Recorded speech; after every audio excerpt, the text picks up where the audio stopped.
Tonight, we're leaving behind the fairy tales.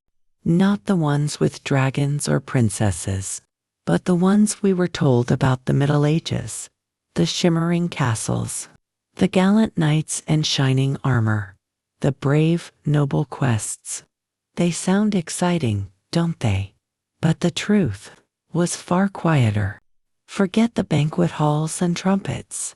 Forget the stories of glory and honor. For most people, there were no castles, no swords, no banners fluttering in the wind, only mud and wood and struggle. Imagine a village at dawn. Cold mist hangs in the air. The sky is still dark. You hear the faint braying of a donkey and the creak of a wooden door being pushed open. A woman steps out, wrapped in cloth. She doesn't greet the morning with joy, only routine. Her feet sink into the soft earth. It rained last night. She isn't a princess. She isn't waiting to be rescued. She has a pail to carry and a child to feed. This was the Middle Ages.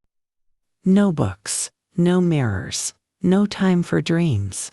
There was only today, and surviving it.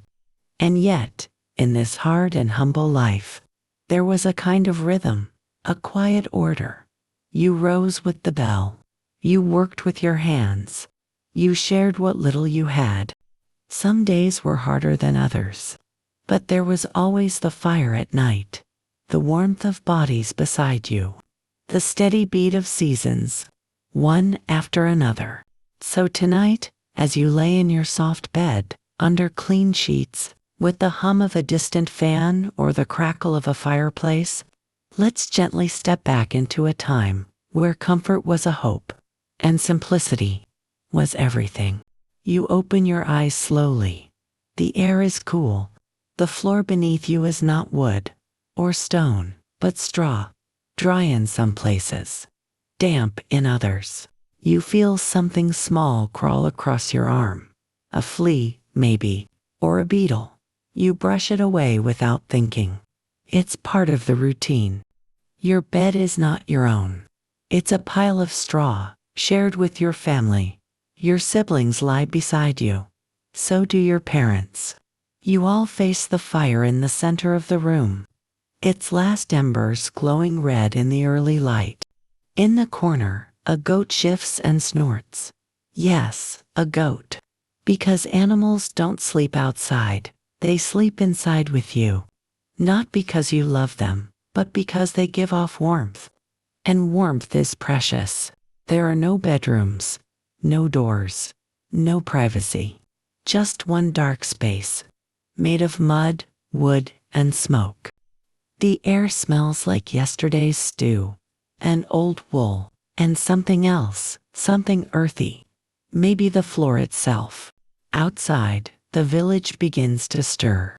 You hear soft footsteps in the mud, a rooster calling, a baby crying in the next house over. You sit up slowly. Your body is stiff. You slept in the same position all night. There was no pillow, only a folded cloak beneath your head. You reach for your shoes, but there are none. Just leather wrappings, damp from yesterday's rain. You sigh. You put them on anyway. And as you rise, you look at your family, still sleeping, still huddled close. You wonder if the fire will last another hour. You wonder if the roof will leak today. You wonder if there's enough bread for breakfast. This is not hardship to you. This is home, the place where you lay your head, the only place you know. And somehow, in all its dirt and dust and creaking walls, it still feels safe. It still feels yours. There is no bathroom, no sink, no running water, no gentle flush, no door to close for privacy. Just a wooden bucket, placed in the corner of the room. And when it's full, you carry it out. Outside, the streets aren't paved, they're packed dirt. And when it rains, they become rivers of mud and waste. Sometimes people dump their buckets into the ditch. Sometimes they simply toss it out the front door. A splash, a smell. And then, life moves on. There are no sewers, no drains, just the hope that gravity and rain will carry it all away. But it never really disappears. You walk carefully. You watch your step. Not just because of the mud, but because the ground carries stories. Some you'd rather not step in. You learn to live with it. The smell, the mess, the flies that hum just outside the door. They hover near the chamber pots. They dance over the gutters, and sometimes they follow you inside. A dog sniffs something unpleasant. A child steps in something they shouldn't. You hear their small cry and the soft scolding of a parent. But no one is angry. No one is surprised. Because this is how it's always been. Inside, the bucket waits. Not in a bathroom, but beside the bed, next to the bread and the sleeping child, and the straw you rest your head on. In the dark, you listen to the gentle drip of water through the cracked roof, and sometimes you wonder which puddle is rain and which is not. Oh, you cover your nose. You pull your blanket tighter, and you sleep, as the village sleeps, all of you, together, in the scent of survival. Dinner is ready, but don't expect a feast. No spices, no silver spoons, no roasted meats or fruits dripping with honey. Just a pot, a wooden spoon, and something thick, steaming, and very, very old. It's called pottage. A stew that never really ends. Each day, something new is added. A turnip, a bit of barley, a handful of herbs. Sometimes, if you're lucky, a scrap of meat. But the pot is never emptied, just stirred, over and over. It smells earthy, a little sour, a little smoky. But it fills your belly, and that's enough. Next to the pot, a hard loaf of bread, rough, dense, and dry. You soak it in the stew until it softens, just enough to chew. There is no butter, no jam, no fresh milk, only ale. Weak, watered down, and safer than the stream. You eat slowly. There is no rush, because there is nothing else. No dessert, no second course, no surprise. Only the taste of survival, spooned gently into your mouth. Around you, others eat too. No words are spoken, only the sound of chewing, the crackle of the fire, and a child sighing in relief. This isn't a meal to remember, but it's a meal to live on. And in this world, that's all you ever need. You scratch your arm, again and again. You're not sure what bit you, but something always does. Fleas, lice, little red bumps that rise and fade. Your body has grown used to it. You wear the same tunic you wore yesterday, and the day before, and last week. You don't remember the last time it was washed, but it still fits, so you still wear it. There is no soap, just a damp cloth, a splash of water, maybe a handful of herbs rubbed on your skin. The water is cold, the cloth is rough, but you wipe your face anyway. Your feet are stained with dirt, your nails are cracked, your hair has forgotten what it's like to be free of knots. But that doesn't bother you. Not really. Because no one expects you to be clean. Not truly. Baths are rare.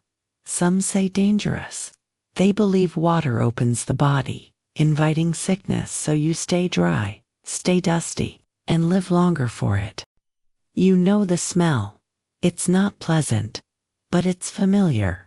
And somehow, that makes it easier to bear. This is what clean means here. Not spotless, but alive. You're not feeling well. Your head is heavy. Your stomach twists. Your skin burns with fever. You lie on straw, clutching your belly, praying it will pass. The healer arrives, not with pills, but with herbs and questions. They speak of balance, of humors, blood, bile, and phlegm. Too much of one, too little of another. That's what makes you sick. The cure, it might be a cut, a cup to catch your blood, a leech crawling slowly toward your skin, or maybe a poultice, hot leaves, wrapped in cloth, pressed against your chest, or a bitter tea that makes you sweat and dream strange things. No one mentions germs. No one washes hands. No one knows why some live and others fade away. But they do what they can, and sometimes that's enough. The healer holds your hand, whispers a prayer, places a charm by your head. You close your eyes and hope the fever breaks. By morning, she wakes before the sun, before the rooster, before the fire. She slips from her straw bed and ties her cloak with practiced hands. There's bread to knead, water to carry, children to dress. She doesn't complain. She doesn't rest. Her work is constant and unseen. She tends the garden, feeds the animals, cleans the mud from the floor. She doesn't write. She doesn't vote. She doesn't own. But she remembers everything and carries it all in silence. Her back aches, her hands crack, but she smiles when her child reaches up and offers her a wilted flower. She laughs when the chickens escape, cries when no one is looking, and prays, always prays, that her daughters will live long enough to grow old. You may not find her name in the history books, but her hands are in every chapter, holding up the world. The bell rings. Once, twice, then a pause. It tells you when to eat, when to pray, when to rest. The church is more than stone and candle.